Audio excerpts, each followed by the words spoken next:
Mr. Fetzer held as part of his mission and legacy seemingly Masonic notions of America as the great spiritual experiment of freedom.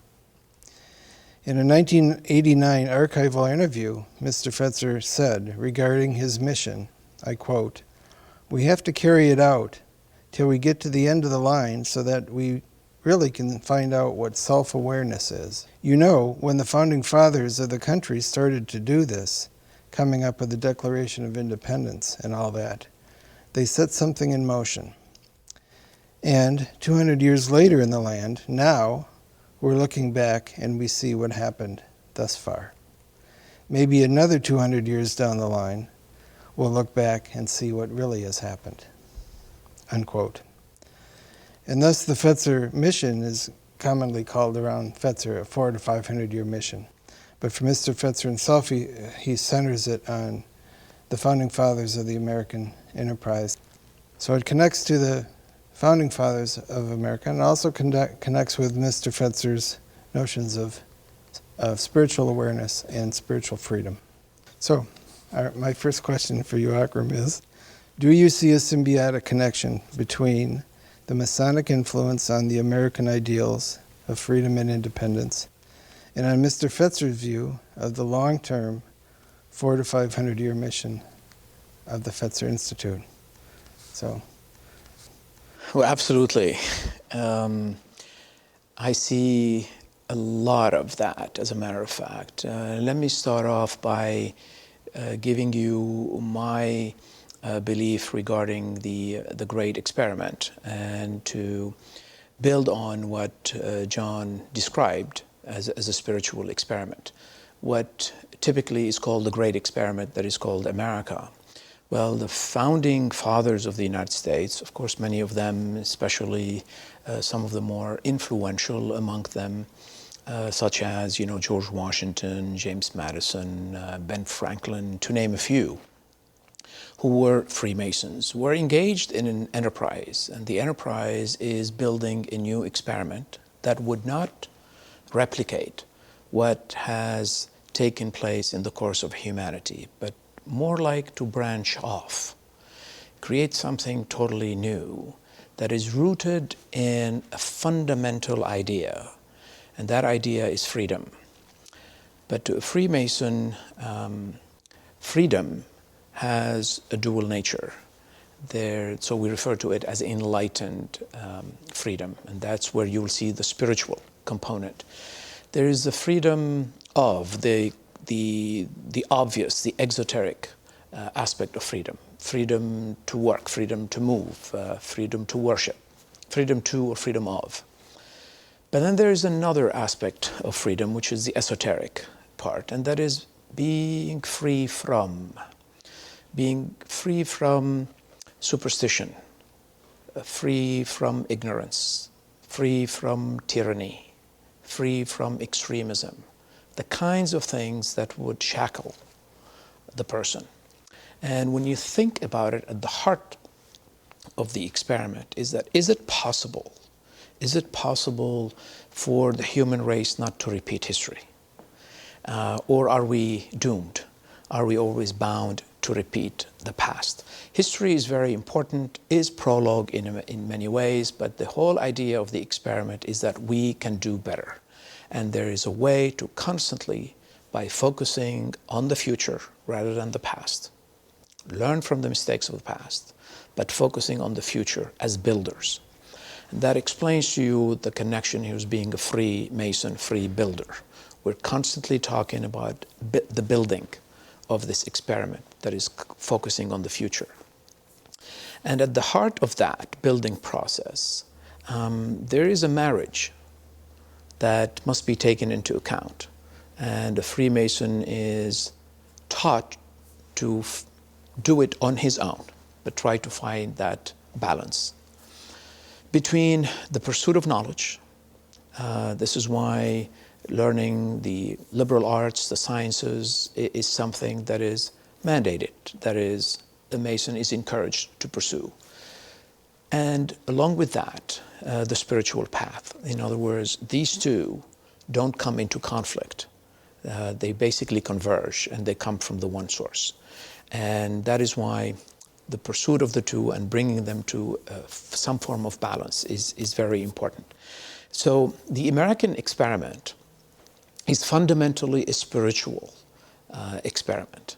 It is an experiment in spirituality that is allowing humans of different nationalities, of different religions, of different cultures, of different backgrounds, ultimately of different races. I'll say ultimately because we know in the beginning there is the issue of racism was the cancer that the founders were very much aware of, but they decided to postpone until independence. And of course, we know from history what happened, and a horrible civil war almost destroyed the entire experiment to get rid of that cancer.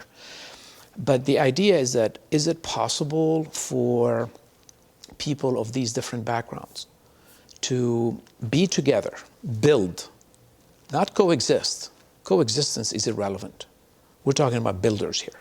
Can they build together a new concept of a community based on three pillars: that individual enlightened freedom,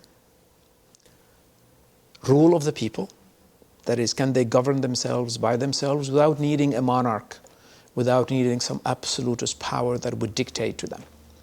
And if you look at the world today, people, okay, do we need tyrants? Do we need dictators? And third, rule of law, that has the consent of the governed, and that even the rule of the people would not violate. So it's a tripod, and it is something to be built. But fundamentally, it is spiritual because we believe we all come from the one, and which explains to you the E pluribus unum, a motto of the great experiment, out of many one, which is very, very Masonic. So when I was reading, the writings, expression of beliefs of John, talking about body, mind, and soul, that resonated so much with me because that's what the 3 degrees, the fundamental degrees in Freemasonry are 3: entered apprentice, fellow craft, and master mason. All the higher degrees were established to help the master mason better understand the language of symbols of the 3 degrees. And the third one, the highest, is the spiritual.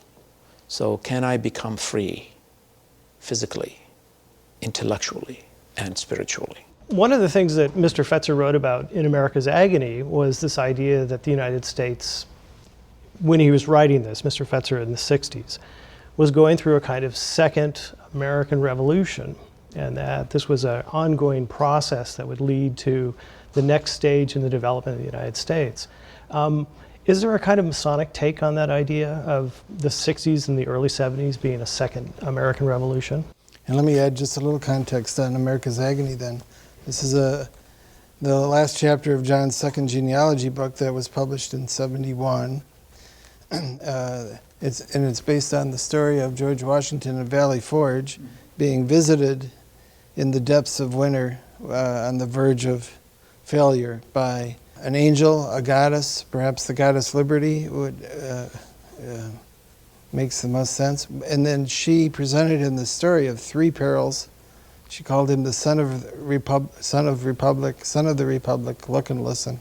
She talked about 3 perils, and the third peril was supposedly what America was going through at the time in the 60s. The third peril was the 60s thing.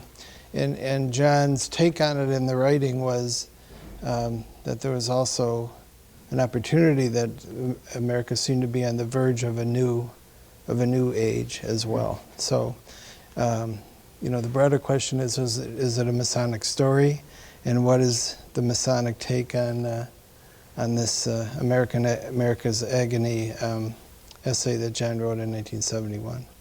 Well, let me preface my answer by saying what is fundamental and at the same time beautiful about the teachings of Freemasonry is that there is nothing prescribed. The whole idea is to avoid any dogmatic approach. The Mason is encouraged to seek the truth, so with a capital T, knowing that there are many paths to that. And in the process, as a builder here on earth, learn to respect the diversity of the paths of the seekers, ultimately reaching the same. So Freemasonry will never say, this is it, or this is a Masonic story. However, it is up to the individual to decipher the symbols and from that make his own. So I can fully understand, for example, how John Fetzer could describes the three trials and the three stages, because they exist in the 3 degrees, passing from one degree to another, and more importantly, in the 3rd degree, it all comes together in the ceremonies of the rituals, where the person has to go through the 3 trials. And the 3rd trial is the most difficult one, but the most decisive one, and that is the spiritual trial. That is, after establishing your physical freedom, and in this case, I would, if you want to create the analogy, the War of Independence, the establishment of the experiment, and the expansion of the country. And then the pursuit of knowledge, which is the intellectual one. This is where you saw industry, arts flourish in this country, the golden age, if you want. That is associated with the 2nd degree in Freemasonry. It comes the 3rd and the most difficult one, and that is the only way one can master his or her destiny. And that is, can you pass the 3rd trial, which is the spiritual one. If you look at the world today, since the 60s, I mean, I would concur personally. I wouldn't say this is what Masonry says, but I can understand from this language of symbols of Freemasonry, because the language of symbols of Freemasonry is not about abstract stuff. It is to help the individual, while seeking his own path, read through, understand symbols, become more attentive to signs, be able to use his senses and notice, smell, see things that others may not, because he has learned now to become attuned to that initiatic way of looking at things, and therefore can start putting certain pieces together that may not appear so obvious to the naked eye. So the initiated eye can and would act upon that. But it's still a free. This concept of freedom is very important. So it is the individual, and it's not the collect, it's not the group that is pursuing that, creating a group dynamic that will move, but not other group. So it's not group think, it's individual thinking, and then you get into teamwork, working together as a community to build. So I can see that if you look at from the 60s on, and today it's so prevalent. You see this, what many can describe, what I would describe as a state of crisis. And it's fundamentally spiritual. It is a crisis at the level of the spirit. Where are we going? Where is the experiment going? And if this trial, if we fail this stage, then the experiment would be definitely in danger of collapse. But I believe that we will succeed, not because I'm an optimist. I am. I profess to be an optimist. But I believe there are enough people who think the way I do and who will set things in motion and help create energies that will help us go past that. If you look, not only in America, so John was looking at the United States, we're going through that. But if you look at the world also today, you see the whole globe is going through that. But the difference is, if the American experiment fails this 3rd trial, passing this, overcoming it, then the human condition as a whole around the globe is endangered. Where do you think Mr. Fetzer would have encountered these kinds of stories about the spiritual destiny of America? In the lodge, or would he have been directed to certain writings or books that he should have read? I'm interested because since political discourse within the lodge is banned, I'm wondering how you actually get to these kinds of these ideas. It's a very important question, and what you mentioned is very true. And let me add, there are 3 topics that are banned from being discussed in a Masonic lodge: religion, politics, and business. However, the 3 are very important in the day-to-day life of citizens. So what happens in the lodge? What do we mean by we don't discuss politics, we don't discuss religion, and we don't do business, obviously. And that's very important. The business part is that we don't want to attract individuals who are looking for networks so they can sell life insurance or get ahead in business. That is not the purpose of the lodge. It is, so we call it disinterested friendship. It's very important. The person is coming to find an environment that will help him better himself, build better, open his eyes to certain things. That's why we say he's coming from darkness into light. That is, admitting no matter how much knowledge in the profane world he has, there are aspects, and that's the spiritual dimension, there are aspects of life that are really hidden unless the eye becomes initiated. But what happens, therefore, in the lodge? You have programs, educational programs that focus on the ritual, that focus on how the ritual and the tools of Freemasonry are put into practice. Not by saying this is the way, but this is how a Mason has done it. This is how X used that to do this. And you generate discussion, debate. So you might be exposed to a variety of different kinds of takes on these issues. Absolutely. These are all we call educational programs. And for example, it is encouraged in Masonic lodges to have programs that would help enlighten, educate individuals about the various religious traditions, not to advocate or promote, but to educate, because ignorance is one of the enemies that a Mason has to constantly conquer. I say constantly because it's like a virus. Ignorance, extremism, and tyranny, if you want to look at them from a scientific perspective, I like the medical because my dad was a doctor. So it's like viruses, they go to sleep. They mutate, and they wake up as soon as they see weakness in the system, in the body. And so you can never say we conquered them. It's a constant battle.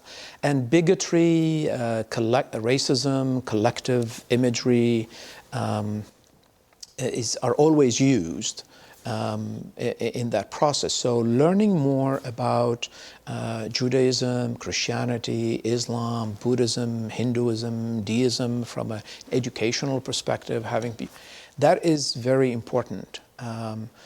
So like that, educational programs about the American Revolution, about the role that Freemasons want. Let me give you an interesting example. So not only programs, then you can go to references, also books that have been written on these. For example, I think it's important to know why Benjamin Franklin, what is the real secret behind the success of Benjamin Franklin while he was ambassador of the United States to France in getting support to the American Revolution, the American experiment effort. Putting aside his persona and his ability and his charm, and he was very good at that, Benjamin Franklin was Grand Master of the Grand Lodge of Philadelphia. And when he was our ambassador to France, he became what we call the worshipful master. By the way, worshipful has nothing to do with worship. That's Old English, meaning venerable, respectable. That is, he became the leader of the most interesting lodge in Paris. As U.S. ambassador, he was the head of that Masonic body in France. He conducted Voltaire, the luminary of the 18th century, his initiation into Freemasonry in that lodge. Our very own Ben Franklin. Think about that for a moment. And it is no coincidence, therefore, that Franklin reached out to Masons who were officers in European armies to come, and that explains to you why. Well, Lafayette, in fact, came on his own, I must admit. But he was a Freemason. But he was a Freemason.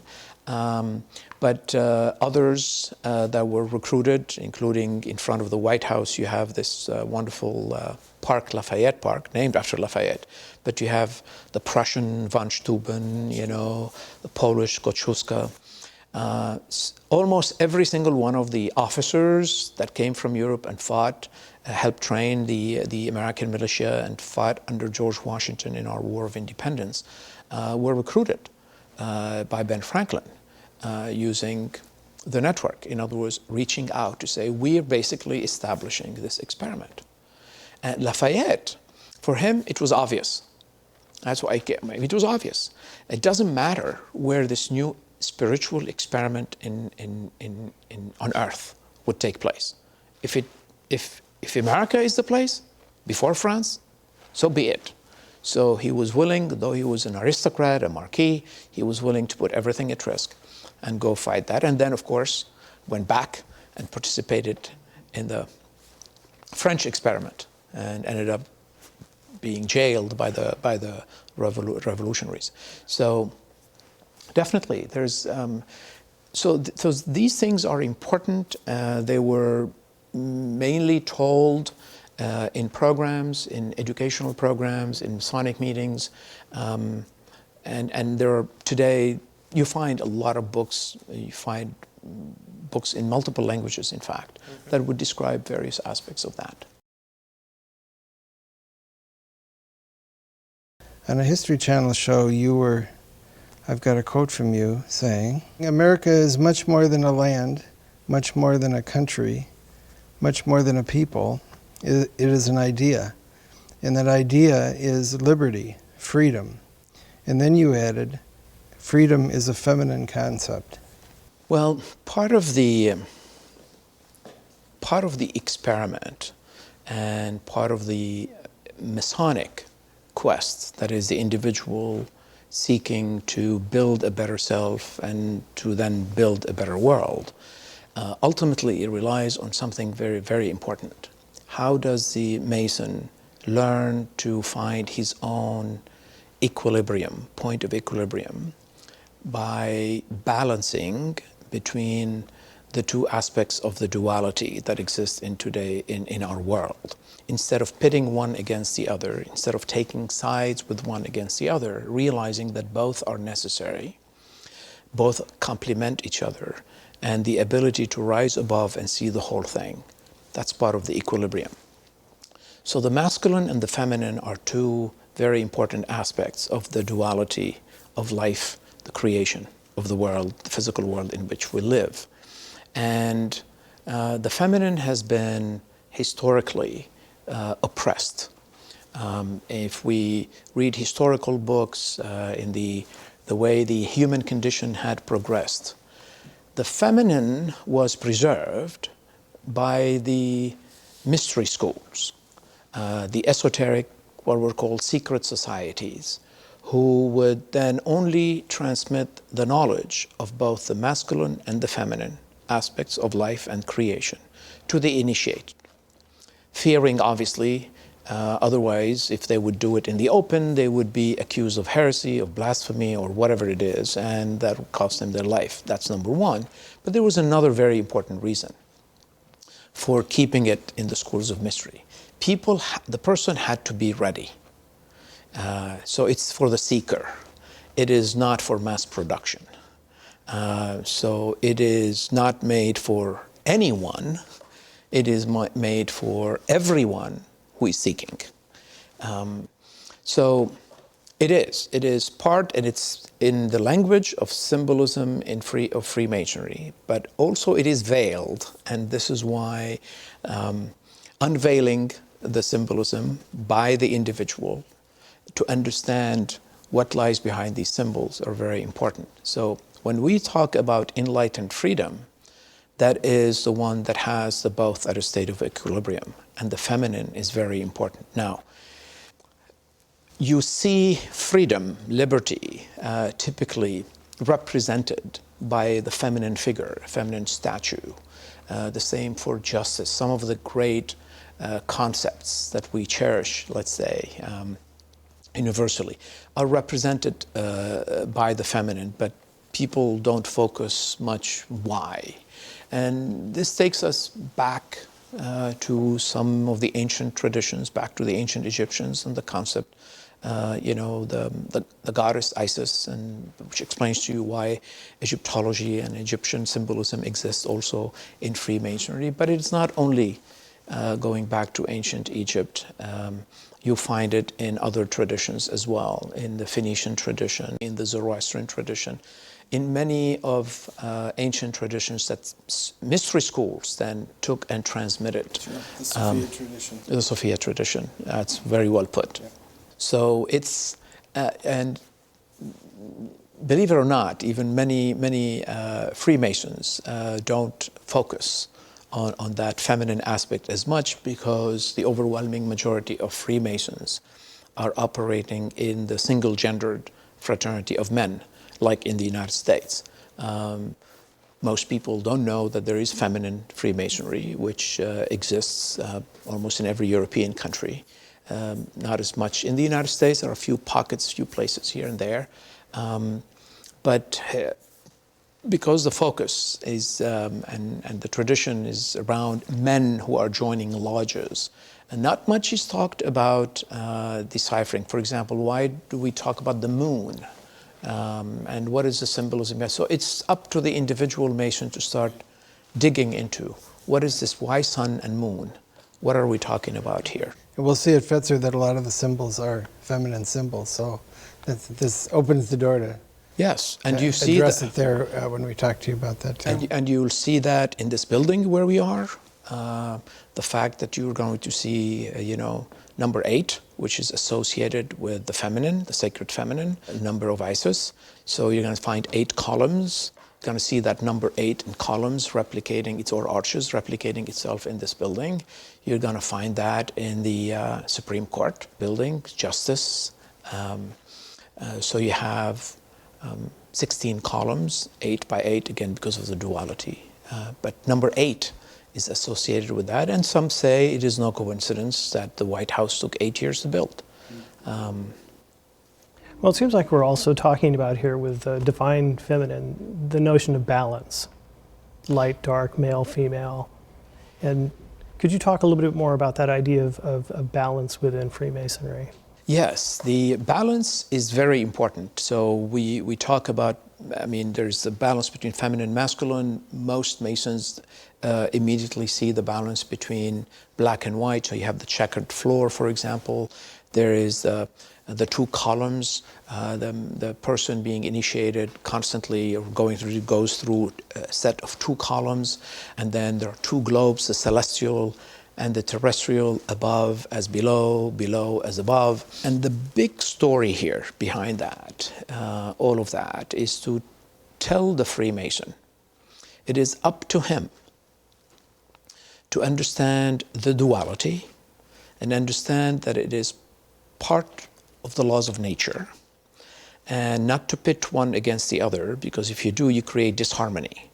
And the object of creating harmony is to put these two at a state of equilibrium. Now that translates in very practical ways in perfecting one's life as a builder to become a master builder of self and of community. So this is the reason why avoiding all forms of extremism are encouraged. Freemasonry doesn't tell the individual Mason how to do it. Again, there's no dogma, but it says you need to avoid extremism, because when you go into any form of extreme, you can't bring balance, you can't find your point of equilibrium, and you're no longer, therefore, master of your destiny. When you fall into extremes, you'll be constantly reacting instead of acting, and you're no longer exercising leadership, that is thoughtful, enlightened leadership. You're being driven by some other primitive primal forces. And that's not how to build. So it is all to teach the person in the end, you need to find your point of equilibrium and develop both aspects in your own life, and then the same thing in your community, in your society, in the world in which we live. And so it has very practical implications. The idea of Masonic teachings is not to have an interesting philosophical discussion or just a spiritual discourse. It is how do you then take that and apply it. Could you talk a little bit more about that? Because we were talking earlier, and you mentioned that activism within the lodge wasn't encouraged, but activism outside the lodge is. Absolutely. This is very important. The Masonry as an institution to preserve the integrity of its mission, that is not to become a dogmatic institution and profess one way of doing things. The institution itself, which is basically organized around what we call the lodge. The lodge is discouraged from doing anything as an institution in the community except charity. By contrast, it is the individual member of the lodge who is encouraged to take whatever he or she has learned from the Masonic experience within the lodge. That is, the lodge provides a sacred space for that person to pursue that quest and experiment without fearing reprisals, experiment how to improve himself. Take that and then put it into application in the world outside as a free individual. So with that concept of freedom comes the obligation. And that is why we take obligations. There are no duties unless you're an officer and you take on official responsibilities, administrative, managerial, etc. We push the concept of obligation because for us, in Freemasonry, obligation is what makes the person free. When you take on an obligation, you feel a sense of freedom that is unbelievable because you're not expecting anything and no one is expecting anything from you either. It's not duty. So we truly separate between obligation and duty. And often in the profane world, in our day-to-day lives, people use the two as if they were, synonymous. So there is an obligation here to improve yourself so you can improve the world. So what you see Masons do, instead of creating Masonic organizations, they create civic society, civil society groups, whether they're... The Fetzer Institute. The Fetzer Institute is a perfect example. It embodies, of course, his vision, and this is his way of putting into practice what he has learned, in Freemasonry. It makes absolute sense. It's the same way the Lions Club were established. It's the same way universities, Greek fraternities, so many civic groups that it's encouraged. Go ahead and do that. So instead of acting as an institution, you're acting as free Masons.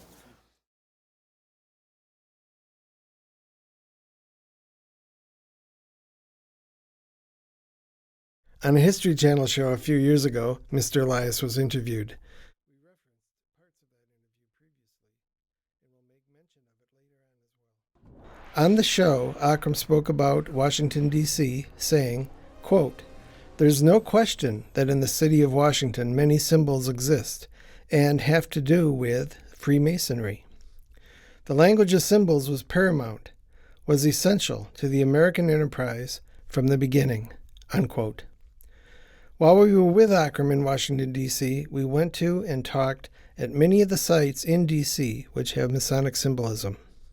For this part of the video, the topic being the Masonic view and John Fetzer's view of America as a spiritual enterprise, we next go with Akram to discuss the symbols at the U.S. Capitol building, then to the Jefferson Memorial, then on to Lafayette Park in front of the White House, and finally to the National Cathedral.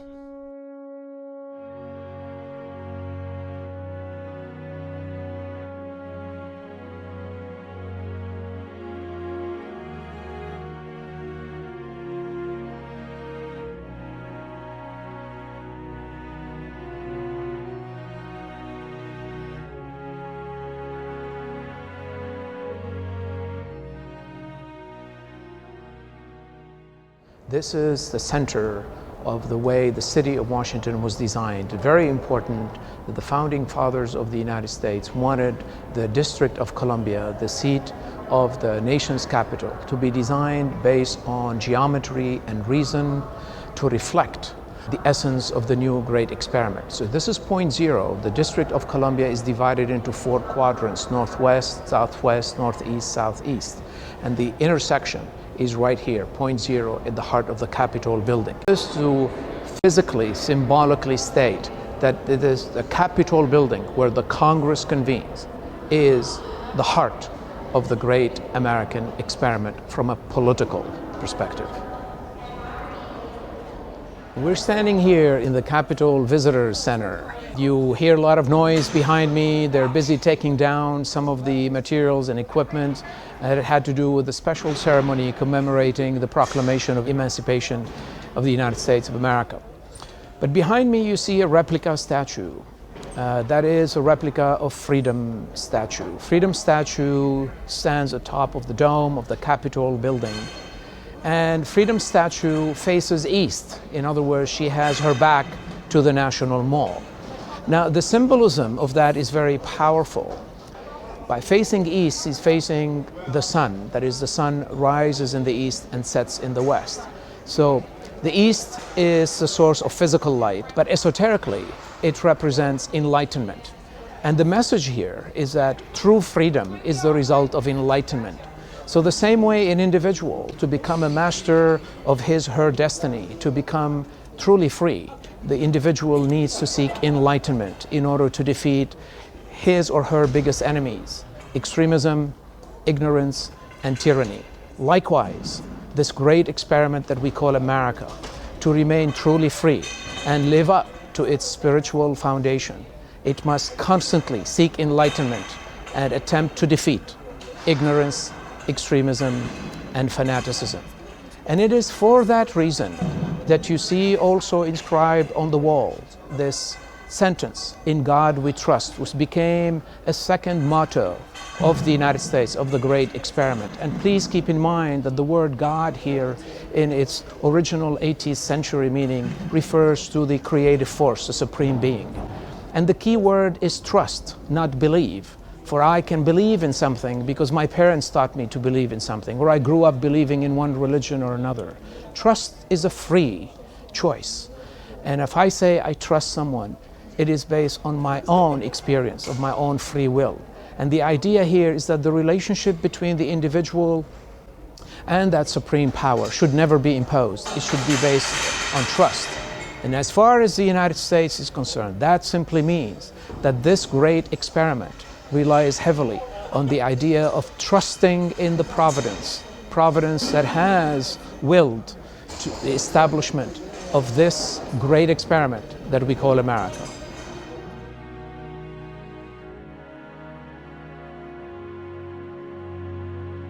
We're standing here in front of the place commemorating the laying of the cornerstone of the United States Capitol by President George Washington on September 18th, 1793. That was done in a Masonic ceremony, scattering corn, pouring wine and oil on the stone in that ceremony.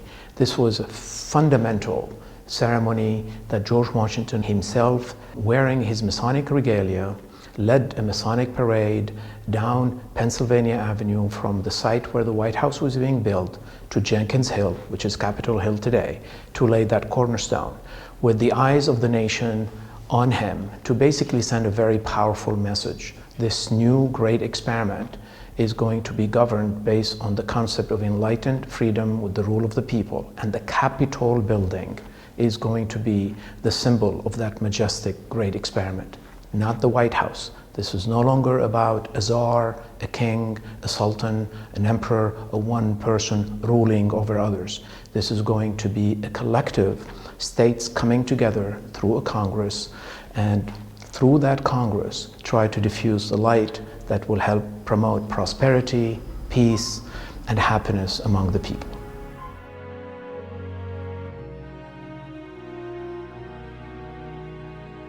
We're standing here in the rotunda. This is the Holy of Holies of the United States Capitol building. And of course, topping the dome, you see the apotheosis of George Washington. It was done by Constantino Brumidi. Fantastic idea here. Typically, when we talk about the apotheosis, Brian, we're talking about, in ancient traditions, mysteries, the gods, etc. In this case, it's George Washington being elevated to the heavens. This is to underlie a very powerful message, and that is the great experiment has a spiritual foundation, and George Washington was the builder par excellence among the founders that helped usher in this great experiment, and is being honored by the gods. In other words, Providence was on the side of the American experiment. It is the destiny of the United States, and Washington deserves it, because Washington abandoned power when he could have declared himself king for life. He surrendered to the will of the people and handled himself in office, giving dignity to the office of the presidency without transforming it into a monarchy.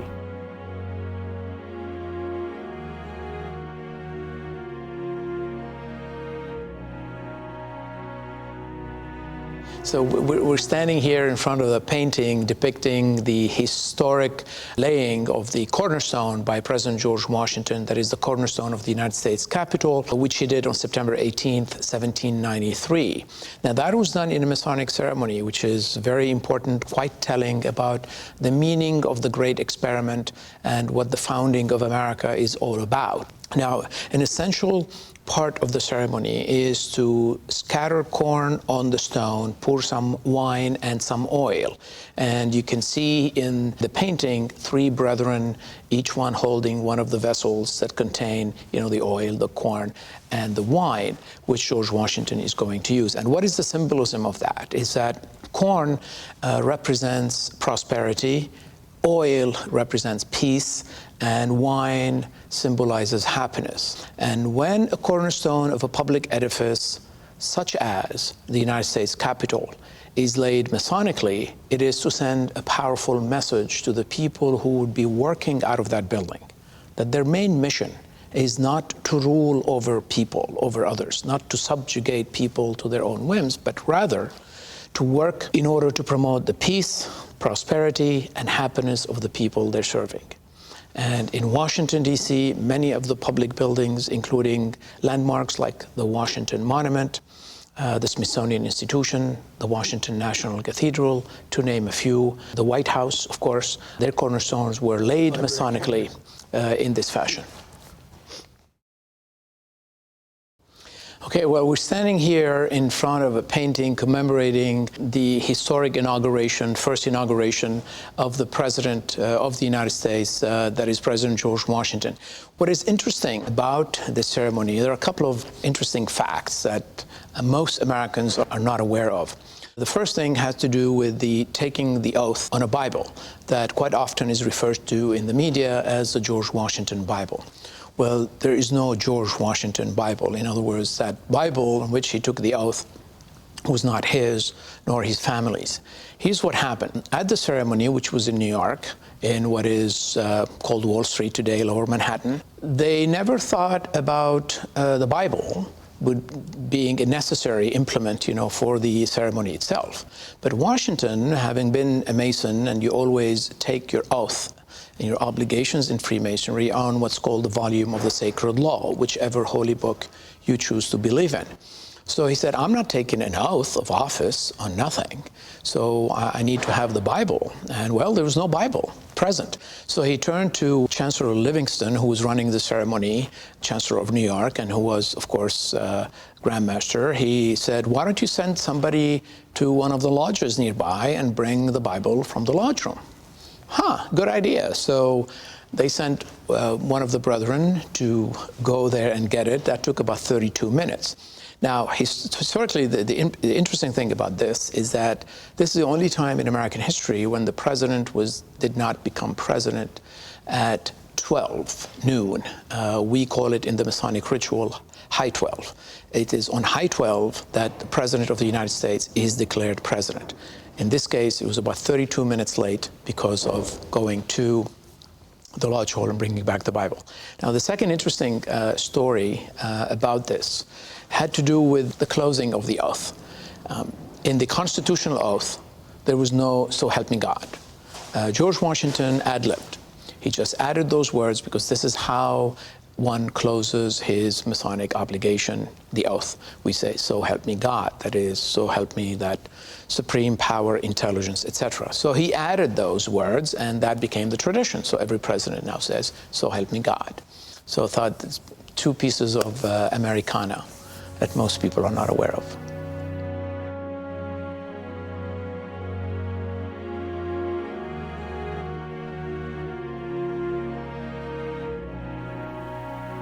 We're here at the Thomas Jefferson Memorial, honoring one of the founding fathers of the United States, Thomas Jefferson, who became third president of this country. But most importantly, Thomas Jefferson had a unique contribution to the establishment of the Great Experiment. He's the main drafter of the Declaration of Independence, that fantastic document that really spells out the spiritual foundation, not religious, but the spiritual foundation of the Great Experiment, that we are all endowed with certain inalienable rights, and among these are the right to life, liberty, and the pursuit of happiness. Thomas Jefferson was also the architect of the Articles of Freedom of Religion in the state of Virginia. This concept of freedom of religion, that is, having no official religion in this country, while at the same time giving the right to each and every individual to pursue the religion of their choice.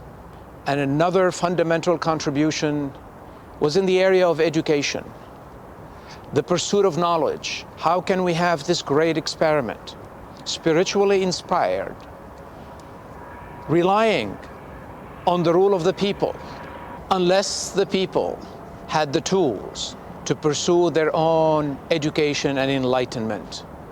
The elite can take care of itself.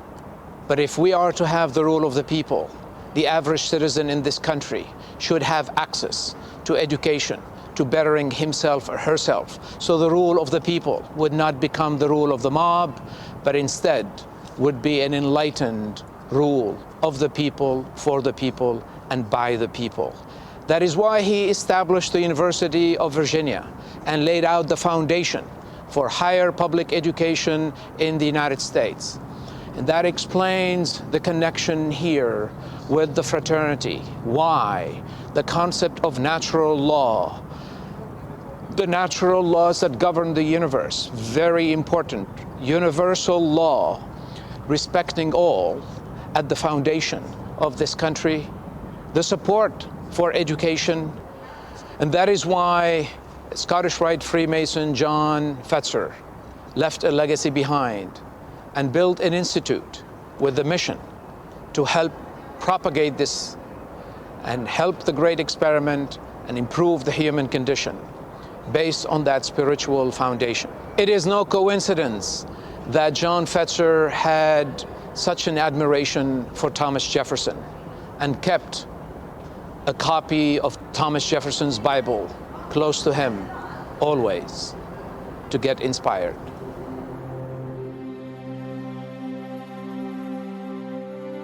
As we look at a shot of the Jefferson bust in the trustees' room at the Fetzer Institute, here is a quote from John Fetzer from an April 8, 1987 interview. John was talking about this very bust of Thomas Jefferson when he connected Jefferson to the Fetzer mission. Quote, "We are actually talking about a new Declaration of Independence, seeking again to bring about a new source of freedom to man which he has never experienced before. Because if man can really find that balance of mind, body, and spirit, then he will be in a position not only to handle his problems of living in the physical, but he will also be on a path traveling towards what? The soul, which is the ultimate goal." Unquote.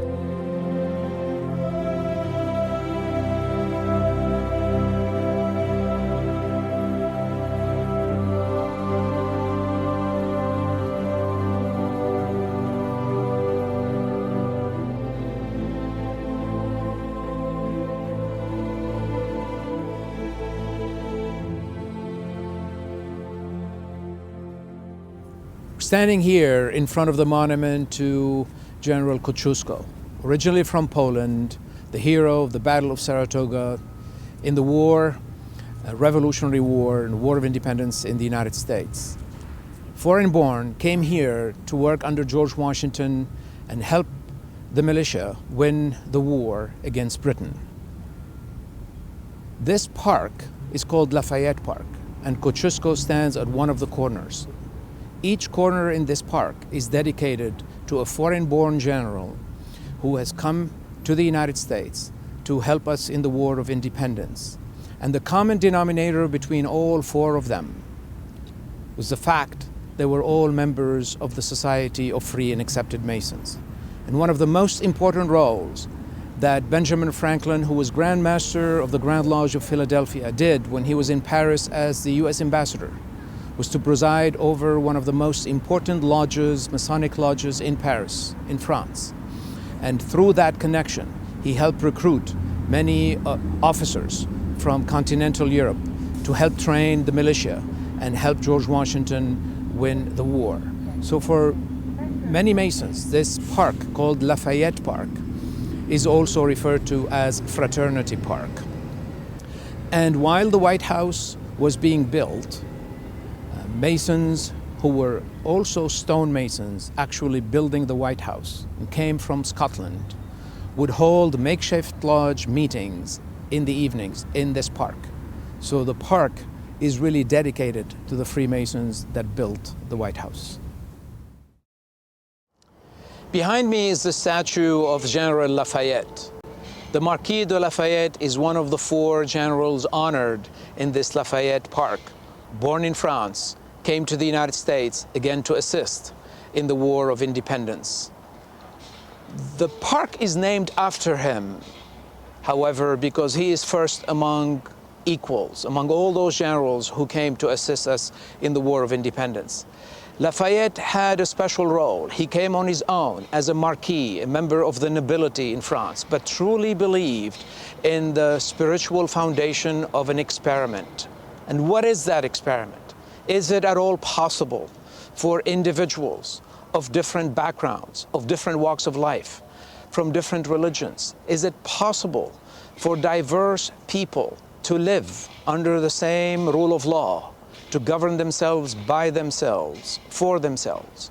And thirdly, fundamentally, enjoy individual enlightened freedom. And that presumes, obviously, responsibility. For without responsibility, there is no freedom. It is anarchy. No other person was ever honored the way Lafayette has been.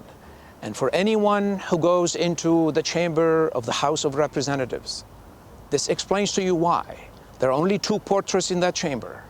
The portrait of George Washington, the founder, the father of this country, and the portrait of the General Marquis de Lafayette, for his contribution was unique. After the United States won the war, Lafayette chose not to become a citizen of this country, but return to his mother country, France, and fight in the revolution, hoping to establish a similar order, another example of the great experiment in France.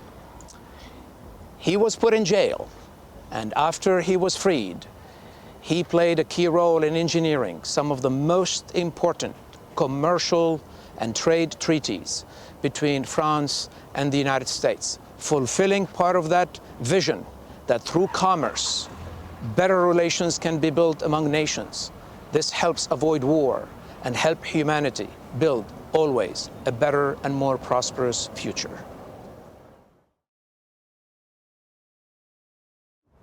We're standing here in front of the White House. This is the executive mansion.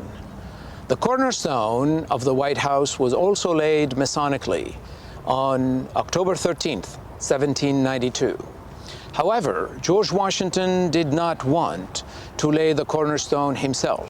Washington wanted to preside over the ceremony of laying the cornerstone of the United States Capitol. That was done on purpose to send a powerful message to the citizens of this great United States of America that the symbol of this new republic is the Capitol, where the Congress of the United States convenes, not the White House, an executive mansion, where the president resides and works out of. The idea was to distance ourselves from the old order, which was represented by the absolutist monarchy, an emperor, a czar, a king, a sultan.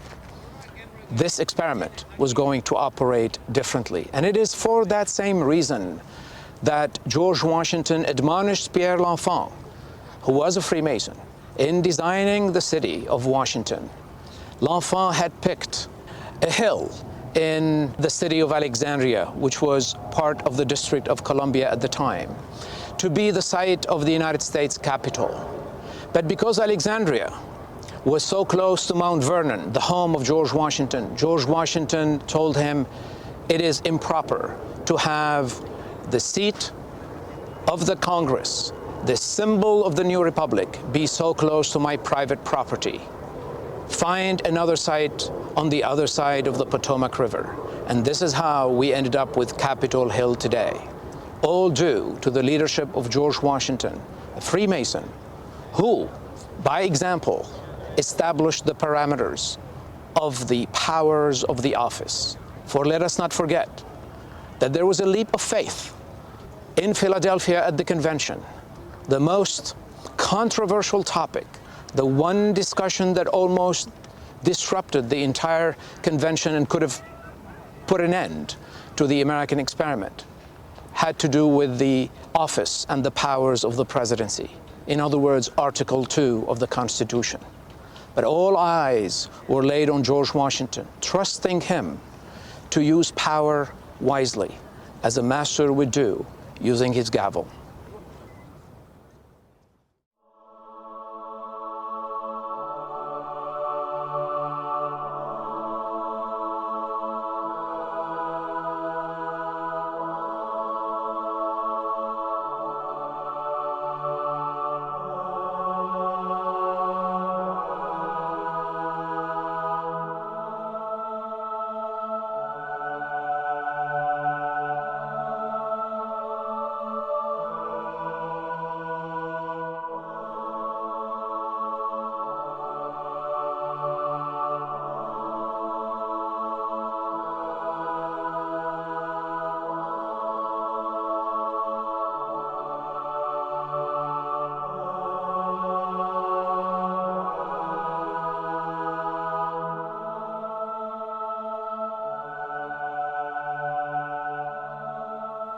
Well, I'm standing here in the Washington National Cathedral, and behind me is a statue of George Washington. Now, typically in a typical cathedral, one would find statues of saints, of Jesus' disciples, of Christ. In this cathedral, where there are many symbols, of course, relating to Christianity and Jesus Christ, you find statues such as the one of George Washington, whom we know was no saint. But George Washington was the founder of the great experiment that we call America, because this cathedral is symbolically a spiritual temple to honor the great experiment that is the United States of America. Washington was the builder of that experiment, so he is honored in this national cathedral. So the idea here is to honor and respect the diversity and the universality of spirituality, no matter what religion or what form, religious form, it expresses itself. Now, this statue of George Washington, who was a Freemason, was donated by the Supreme Council of the Scottish Rite of Freemasonry to the cathedral. You see here down on the floor a constellation of stars, 13 stars representing the original 13 states, but arranged in the shape of a six-pointed star. That is the same six-pointed star that one sees above the eagle in the Great Seal of the United States of America. And the symbolism of the six-pointed star is that it is the seal of King Solomon. It's a symbol of wisdom. And that is to guide, it's enlightened wisdom to guide the United States, represented by the eagle in the Great Seal, that for the United States to remain free and independent in this world, it would have to balance wisely between the use of war, that is negative energy, and the building of peace, which is positive energy. In this world, the two are necessary. However, the aim of using force should always be to build peace, not to conquer, not to expand. Unlike the old order, the new order, built by the Great Experiment, is about improving the human condition and constantly work towards building greater peace. Now, the symbolism of the six-pointed star, that it's made up of two equilateral triangles. And the Masonic symbolism of that each equilateral triangle is made up of three equal sides representing the three key dimensions of the human being: the physical, the intellectual, and the spiritual. And a person becomes truly free, a master of her destiny, when one is able to nurture all three equally. There's harmony within that individual. And it's the same thing for the United States of America. Now, two triangles, however, one points from earth to heaven, and the other one pointing from heaven down to earth. At a state of equilibrium, they form the six-pointed star, referred to historically in Masonry as the seal of King Solomon, the wise king. This is to reflect the idea that above as below, below as above, there is always a connection to keep in mind. Now, since the cathedral is symbolically a temple for the spiritual foundation of the Great Experiment, we've seen earlier the statue of George Washington, the founder of that experiment, Washington being honored in this cathedral. You see now behind me a statue of Abraham Lincoln. Abraham Lincoln is the one person who saved the Great Experiment, because in the history of the United States, only once that experiment was truly endangered. Because of the ugly fight over slavery, that cancer that was eating at the heart of the experiment, destroying it from within, it had to be taken out. That fight led to a secession, a horrible civil war. It was the enlightened leadership and the wisdom of Abraham Lincoln that helped preserve the Great Experiment in the United States. So he deserves a place of honor right here in this Washington National Cathedral. And let us not forget that Abraham Lincoln wished by the end of his presidency to join the Society of Free and Accepted Masons, in which George Washington was also a member. But as we know, history, destiny had something else in mind. But when Abraham Lincoln said that government of the people, by the people, for the people, shall not perish from the earth, in that famous Gettysburg Address, Abraham Lincoln was connected with providence that destined from the beginning, willed the Great Experiment to be and to make sure that America has a major role to play in advancing the human condition. And by saving the Great Experiment, the United States continues to fulfill its mission even through the day. If we look at the floor here, you see the five-pointed star. Five-pointed star, which is the symbol of America. And what is the symbolism of number 5? We go back here again to the Society of Free and Accepted Masons. Number 5 is a number associated with the second degree in Freemasonry. It is the fellowcraft degree, the degree of the actual builder. George Washington was the builder of the new nation. This is why his monument in Washington, D.C. has measurements, 555 feet in elevation and 55 feet by 55 feet at the base. 5. He was the builder par excellence. And the United States was the builder of a new order, and that is why its star is a five-pointed star. It is all about advancing the human condition, and the mission, the destiny of this country is not to allow humanity to repeat the ugly history of the past, but constantly look for, construct new ways to solve old problems, and in the process, advance the human condition. And the only way to do that is by preserving its spiritual foundation.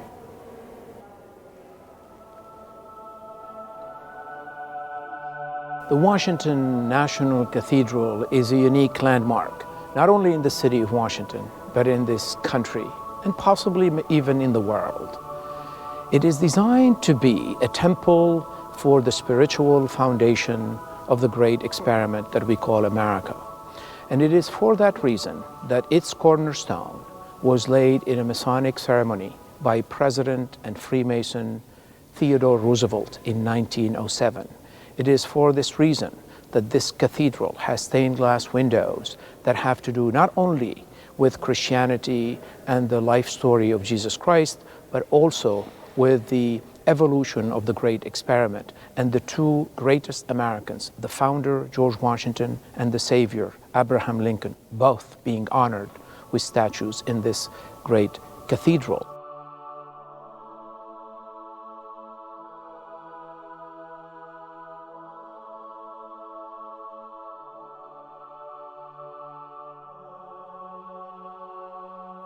What also makes it unique, it is national in character, but what does that mean? There's no official religion in the United States. However, when a prominent American passes on, if he, his family, he or she, their family wishes it to be so, the official spiritual or religious ceremony in honoring that person can take place in this very specific cathedral in whatever form and ritual, no matter what denomination the person belonged to.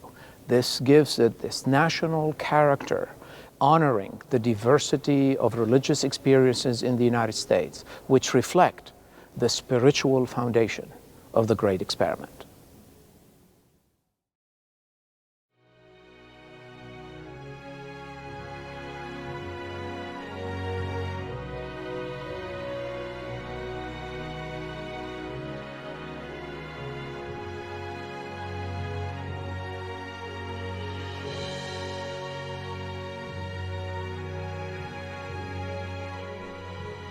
We're here at the Lincoln Memorial, a memorial to a giant, Abraham Lincoln, President of the United States, who saved the great experiment in this country. Only once in the history of the United States, the great experiment was endangered because of the conflict over slavery, which led to a secession, leading to a horrible civil war in which more than 600,000 Americans died.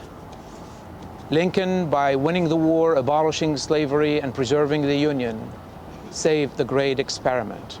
Now, Henry Bacon, the architect of this memorial, pondering upon the life of Lincoln and how he saw that conflict, what it was all about, he realized that Abraham Lincoln believed that he had a destiny to fulfill. And his destiny was to save the experiment, and if he were to be successful, America's destiny was to make sure that government of the people, by the people, for the people, shall not perish from the earth. It is because of that spiritual foundation of that great experiment that Bacon came up with the idea that Lincoln's memorial had to be a temple, a spiritual temple. And the inspiration came from the Parthenon.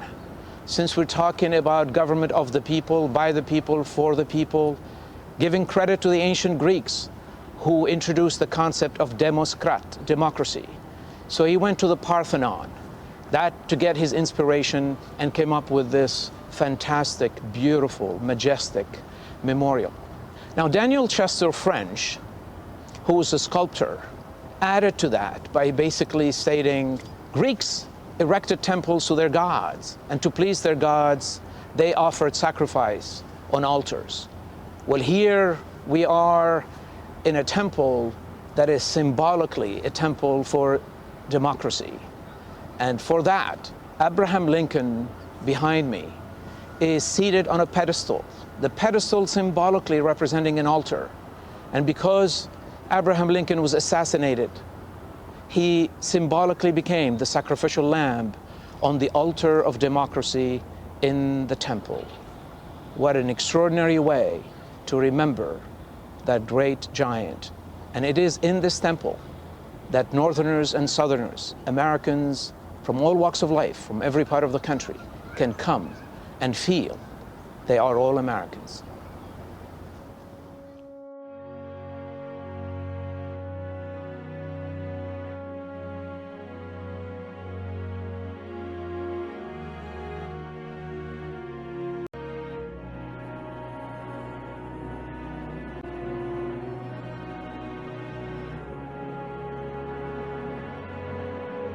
We're here at the memorial of Martin Luther King. Behind me you see Martin Luther King coming out of a piece of stone, and behind that, two pieces of rock. The symbolism here is to reflect an excerpt of the speech that Martin Luther King gave in 1963, "I have a dream. Out of the mountain of despair, a stone of hope." And Martin Luther King is coming out of that stone. Powerful spiritual symbolism here.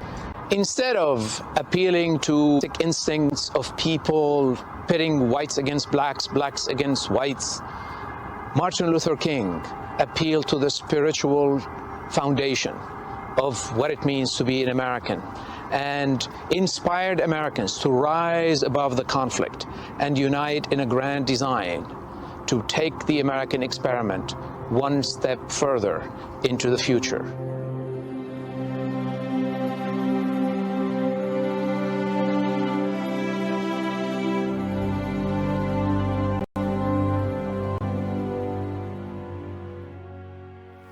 Well, I'm here in the National Mall in Washington, D.C. The National Mall, symbolically, is the Mount Olympus for the United States. The same way the Greeks on Mount Olympus honored their gods. Here in Washington, we honor on the National Mall those great Americans who fought hard for the establishment, the preservation, and the evolution of the great experiment. Now, on this mall, you have the majestic Washington Monument you see behind me. It is an obelisk, an Egyptian motif. The obelisk is pointing upward, and with the aid of the reflecting pool, we can see the monument pointing downward. And this is to reflect symbolically this concept once again, above as below, below as above.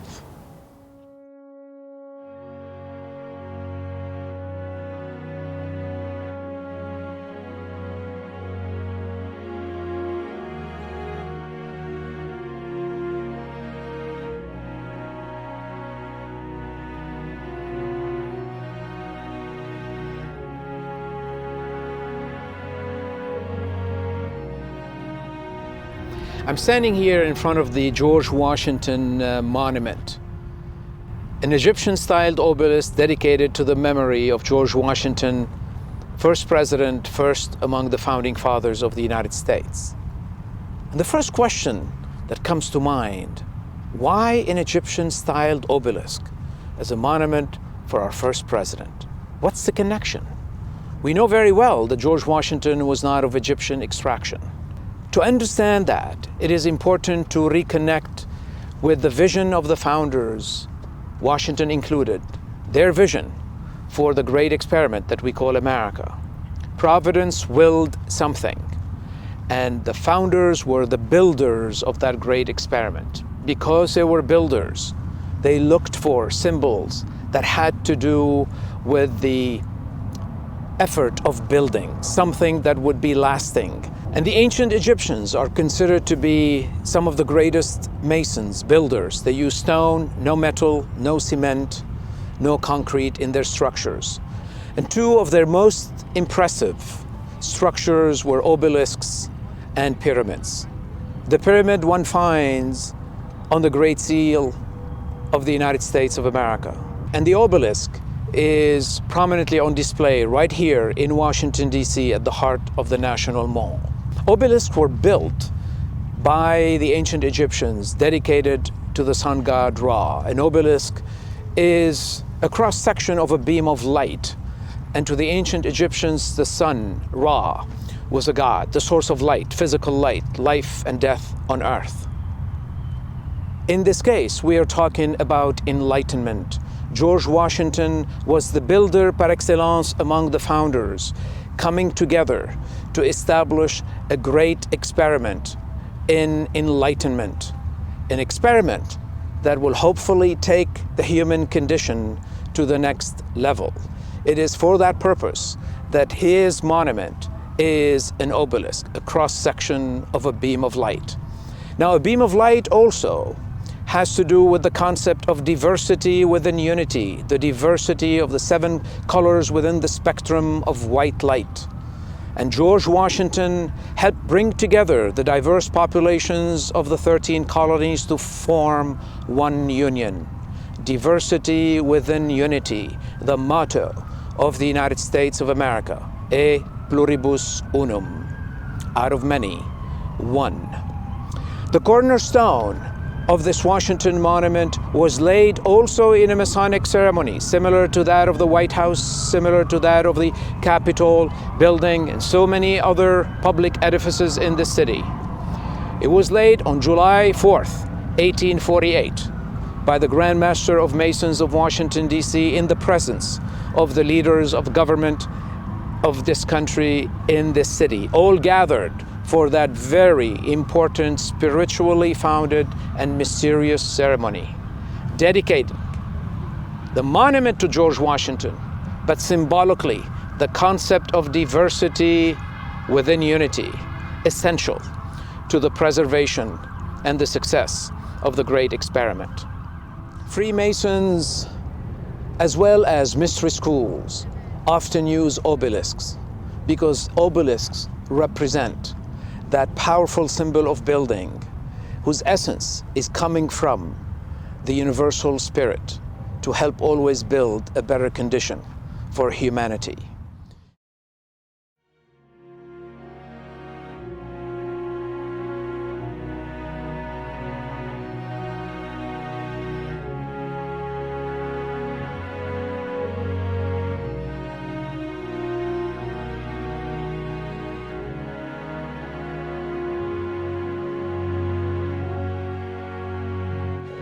We're by the entrance doors of the Library of Congress. The dual entry doors, we see the goddess imagination on one side and the goddess of memory on the other side.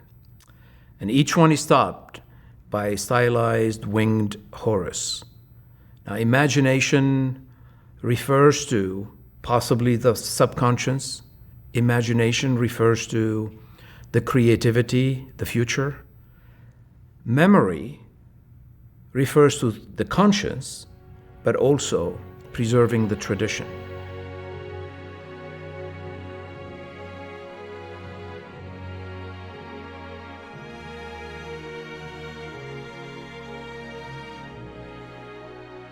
The main reading room in the Library of Congress really represents the enlightened mind. You see the various pillars representing law, commerce, the arts, and so on.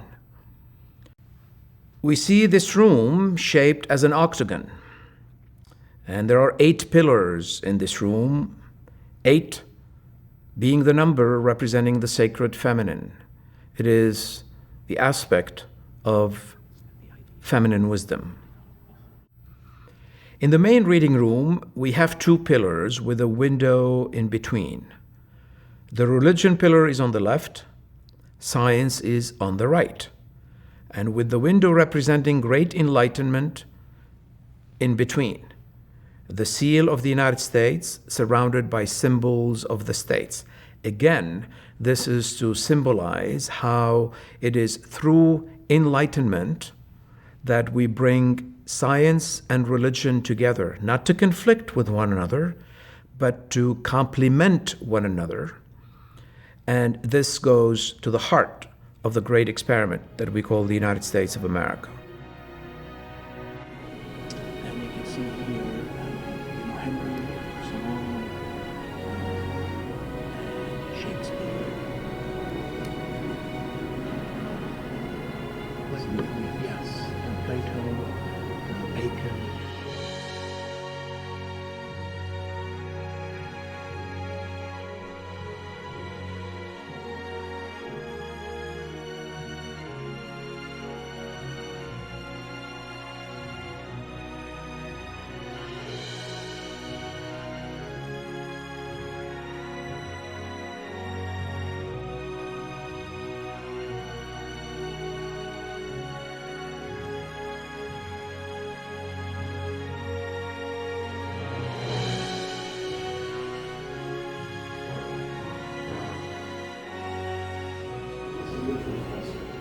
At the top of the stairway in the Great Hall of the Library of Congress, we see this beautiful mosaic of Minerva. Minerva or Sophia, it basically represents enlightened wisdom. The sun in the mosaic is the source of light because we need enlightened wisdom to help us accomplish the things that we see listed in the scroll that Minerva is holding.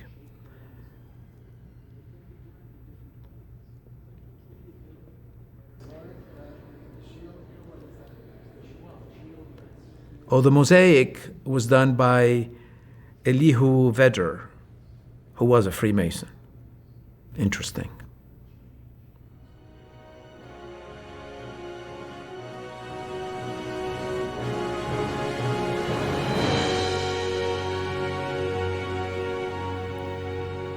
Now we're looking also in the Great Hall, but we're looking at the floor, the center, this square-looking room, which I refer to really as the Temple of Knowledge. This is the Holy of Holies, the Sanctum Sanctorum of the Temple of Knowledge, which is the Library of Congress. And you see right here in the center of the room, on the floor, the blazing sun. And all around the squared room, the 12 symbols of the zodiac. Again, representing here the connection between here and below, the celestial and the terrestrial. And it is only through enlightened spirit that we can gain a greater understanding of who we are here and where we're going. To reach that higher level of consciousness, enlightenment is necessary for the spirit to reign.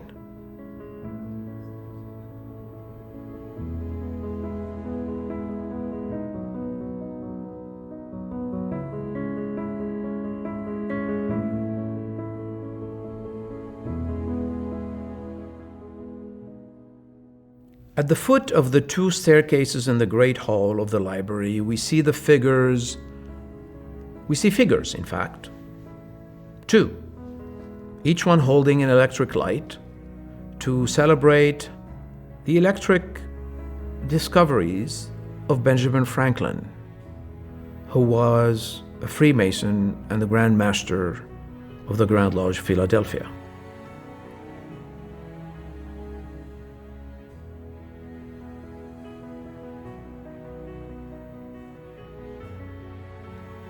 On the main floor of the Great Hall, we see a bust of Thomas Jefferson. Happens to be light in color. And then we see the bust of George Washington, but happens to be dark, black. And this is to reflect this concept of duality, darkness and light, the opposites, which may appear as opposites to the ordinary eye, but to the initiated eye, to the enlightened spirit, one recognizes that both are necessary, both are complementary, and it is through enlightenment that we bring them into balance to achieve harmony within, in order to promote harmony without.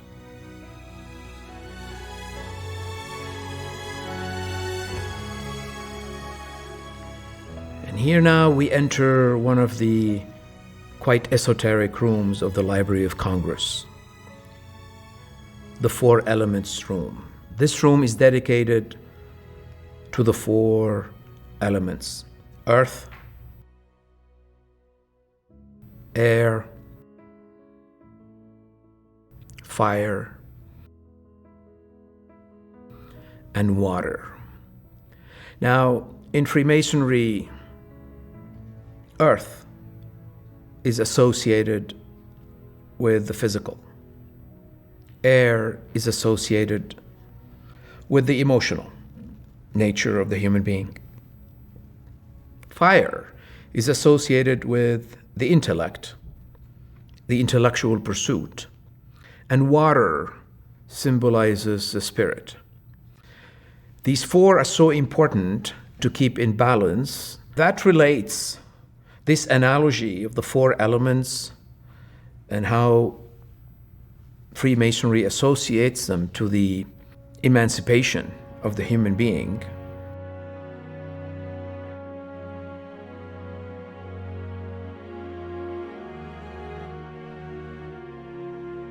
We're here at the FDR Memorial. What you see behind me is a section of the walls that exist in this memorial, made up of stones, and if you look carefully, you will discover that each and every one of those stones is unique, either in its shape, color shading, or size. And the idea behind it is that to come together and build this great country, and more importantly, the temple of humanity, that each and every citizen can keep his or her individuality, but would need to also compromise on the edges, smoothen the edges in order to build next to, above, below someone else, so we can build the sense of community.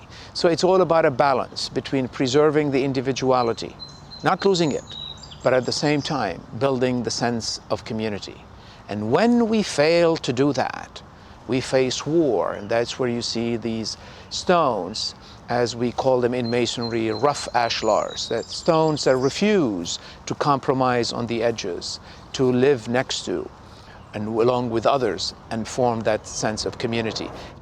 FDR was committed to that spiritual quest, helping Americans rise above fear, rise above divisions, and employ diversity to enrich the great experiment, and always moving it a step forward to higher grounds. It is during that great period of the 30s, turmoil, after the Great Depression that hit the United States in 1929, so many people became unemployed, the economy came to a stall, a lot of people fell into severe poverty. The period of the 30s was a very trying period, and it was FDR's enlightened leadership, tapping into that spiritual foundation of America, that helped Americans overcome that difficult period. There's another fundamental part that I'd like to show you in this memorial. And as you can see behind me, you see the official statue of FDR. But the one part I would like to attract your attention to is that passage carved in the wall. Now, most Americans would not even know where that came from. Most Americans of a certain age would remember the famous saying by FDR, "The only thing we have to fear is fear itself." Yet, that is not what we see on the wall next to his statue. He's talking here about the new order. This is taken out of a speech he gave in response to Adolf Hitler, who claimed to establish a new order for the mighty, for the strong. Democracy was a product of the weak, to serve the weak. Well, there was no way on earth that a Freemason like Franklin Delano Roosevelt could remain silent, because it was the founding fathers of the United States that introduced the concept of a new order based on enlightened freedom, rule of people, and rule of law. So he had to say, what they call new order is neither new nor order.